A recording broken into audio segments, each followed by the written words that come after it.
Yesu nashimwe ndabaramukije mwese mu izina rya Yesu Kristo umwami wacu wadukunze akatwigura akadupfira ku musaraba i Golgotha.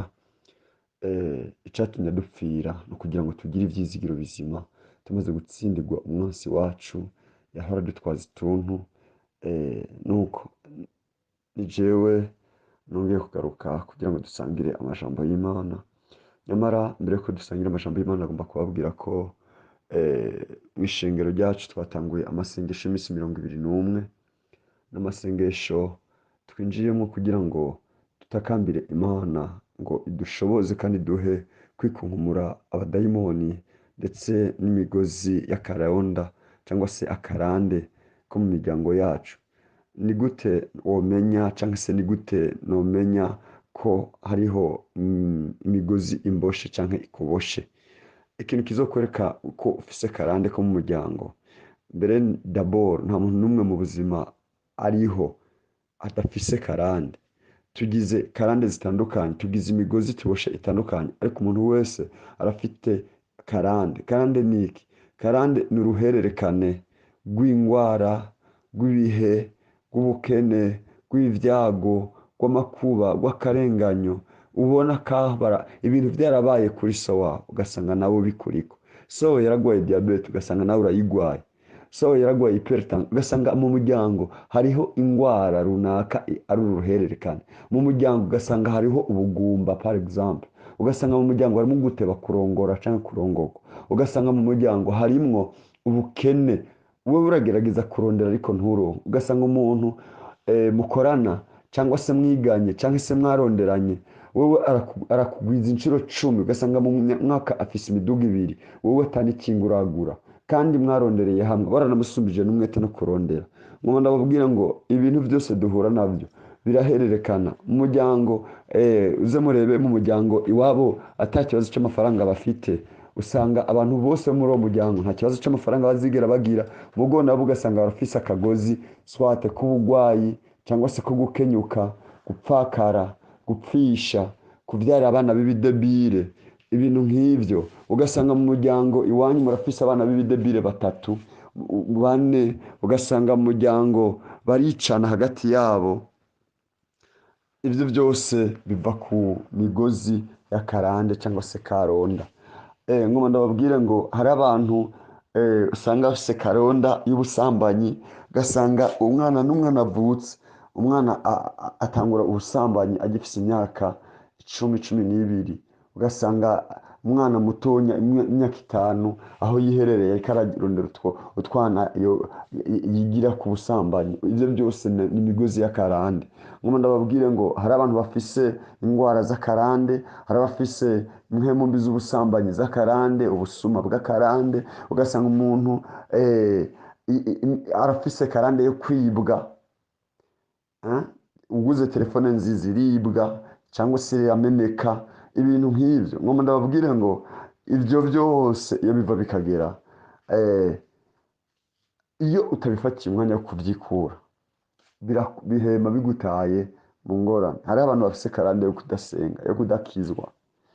Rero aya n'amajambo yo gucura intimba mu gitabo cyo gucura intimba, aho Yeremiya avuga ngo ba data bakoze ivyaha kandi ntibakiriho, natwe twasubiwe ko n'ibigabitanyo vyabo. Abagurano nibo basigaye batuganza, ntawe uriho wo kuturokora batugobotera mu maboko yabo.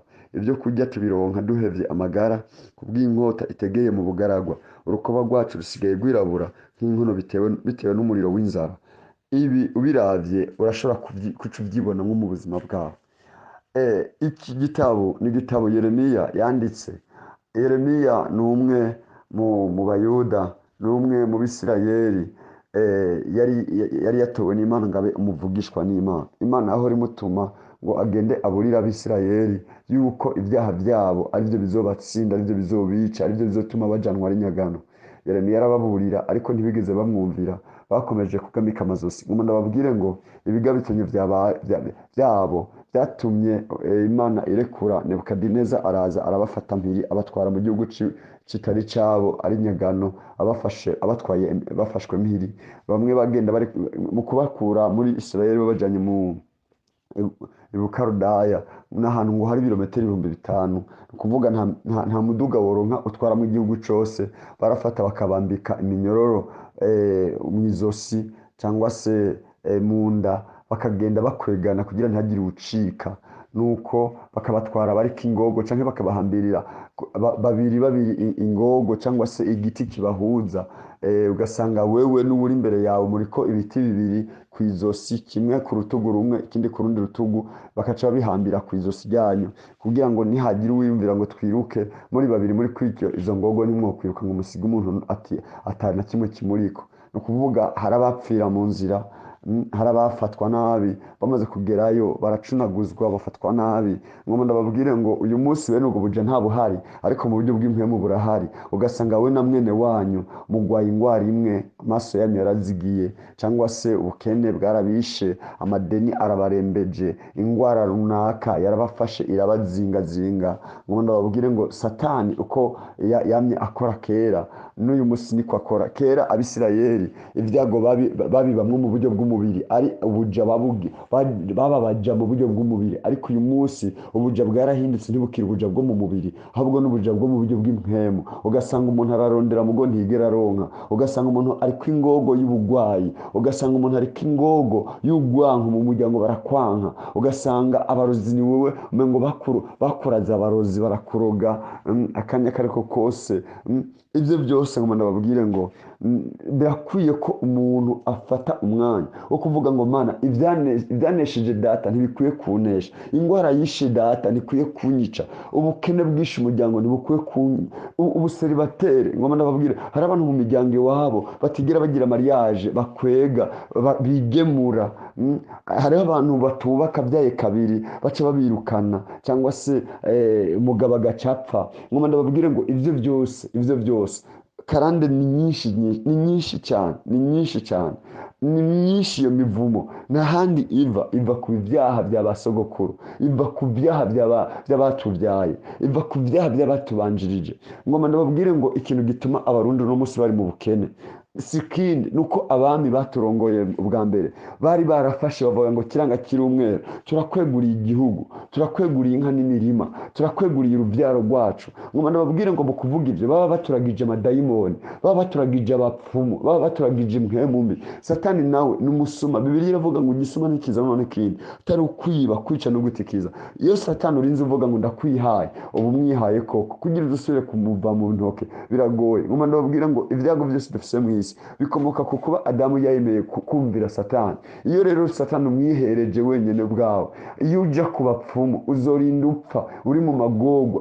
Umuntu wese yagiye ku bapfumu atarondeye umukozi w'Imana azogusengera, ibyo wakuye ku bapfumu bizokuzika wowe ubwawe. Ngoma ndababwire ngo witegereze, niba waragiye ku mupfumu, kuva uvuye ku mupfumu nta kintu na kimwe cyiza urigera usubira gufata, nta kintu na kimwe cyiza urigera usubira kubona. Ngoma ndakubwire ngo abapfumu n'abareperezanta cyangwa se n'abahagarariye Satani hano mu isi, igihe ugiye ku mupfumu wowe ubwawe uba wihambye amaguru n'amaboko uri muzima. Ngoma ndakubwire ngo itegereze urabe, kuva uvuye ku mupfumu, niba warigeze kujanwa na so wawe cyangwa na nyoko wawe, cyangwa se niba barigeze kuguca indasago, uza gusanga mu buzima bwawe wizunguruka kuko bukeye uko bwije. Iyo abantu baja ku bapfumu bavuga ngo bizigiye ngo abapfumu hari icyo bazobamarira, ngo barakora k'imyaku, ngo barabakora na tujya bacumbikisha kumwe ukacitubura. Rero ngoma ndakubwire ngo urakeneye gusenga, urakeneye gusengerwa, urakeneye kubohorwa. Turi rero mu masengesho yo gusenga no kwiyiriza, twisonzesha, turirira Imana, kuko ijambo ry'Imana ravuga ngo izina ryawe niryo riduha kwirenza abansi bacu. Kandi Zaburi ya 23 iravuga ngo Uhoraho n'umwungere wanje ntaco nzokena. Igituma dufise ibyago nuko twiragije, cyangwa se twaragijwe abadayimoni, twaragijwe ibisigo. Ariko ngoma ndababwire ngo twiguranuye. Iyo umuntu arinze abona ko ari mu muvumo, agahindukira akabwira Imana ati Mana mbabarira ibyo ba data bakoze, mbabarira ibyo ba mama bagendeyemo, mbabarira ibyaha by'abavyeyi banje, mbabarira n'ivyanje ubwanje, hanyuma unkure ko uyu muvumo, unkure ko aka gatotezo, unkure aka gakinagizo, umpe ukwidegembya. Uhoraho ni Imana y'inyembabazi. Igihe yibwira Mose yamubwiye ngo ndi Uhoraho, ndi Uhoraho, ndi Imana y'inyembabazi, iteba kuraka ikihutira kubabarira. Imana ni Imana iteba kuraka ikihutira kubabarira, ikibagira n'ibyaha by'amasigarira y'abasavyi bayo. Rero ngoma ndakubwire ngo nturinde gupfa, nturinde kurira uboroga. Uhoraho ni Imana yawe, ashobora kukumva agasangwa umva ushaka kuja muri aya masengesho nawe. Ifatanye natwe dusenge umwaka wa 2023 hamwe wo tubera nk'uwa 2020, ukatubera uwo kuduga ibiciro nk'umwaka turimwo.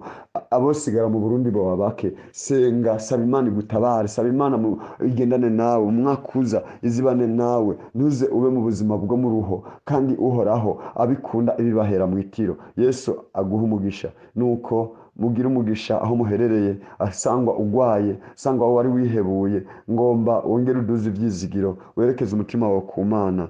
Uhoraho ni umunyembabazi.